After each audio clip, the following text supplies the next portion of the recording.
je devais résumer mon doctorat en une phrase, je dirais que mon but, c'est de permettre à une entreprise d'être adaptée à son environnement.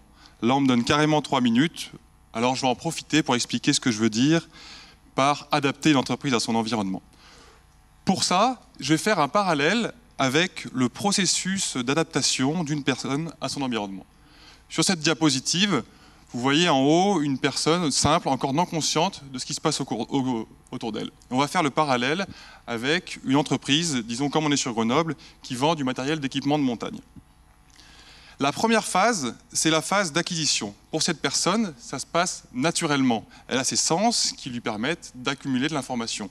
Elle sent qu'il fait froid, qu'elle a le nez qui coule, elle voit un lapin qui court dehors et elle entend le vent souffler. Et bien pour l'entreprise, cette acquisition, elle est moins naturelle. Elle n'est pas dotée de sens à proprement parler. Pourtant, il existe énormément d'informations disponibles. Je ne sais pas si vous avez entendu ce terme à la mode, le big data. Et bien derrière ce terme, il y a l'idée qu'aujourd'hui, il existe énormément d'informations sous forme de données qui sont disponibles sur un peu tout et n'importe quoi. Il faut donc sélectionner les informations pertinentes. Pour la majorité des entreprises, les données sociodémographiques, comme l'âge moyen ou le revenu moyen sont intéressantes. Pour une entreprise d'équipement de montagne, on peut imaginer que des données topographiques comme le nombre de voies d'escalade ou de stations de ski est intéressante. La deuxième phase, c'est la phase de traitement. Encore une fois, pour l'humain, ça se fait naturellement.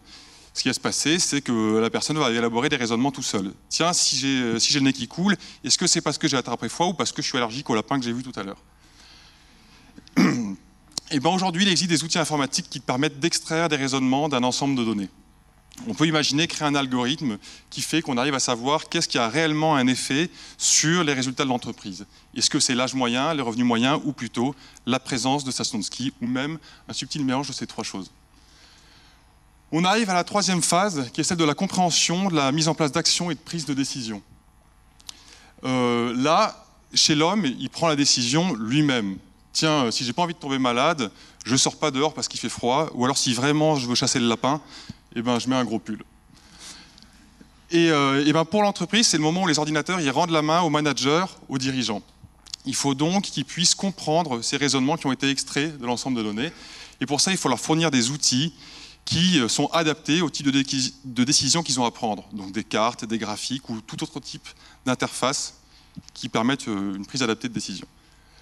Pour résumer, si ma thèse se déroule bien, à la fin, j'aurai développé un ensemble d'outils et de méthodes qui permettent à l'entreprise de passer par ces trois phases, acquisition, traitement et compréhension, dans l'objectif qu'elle soit mieux adaptée à son environnement qu'avant que je sois arrivé.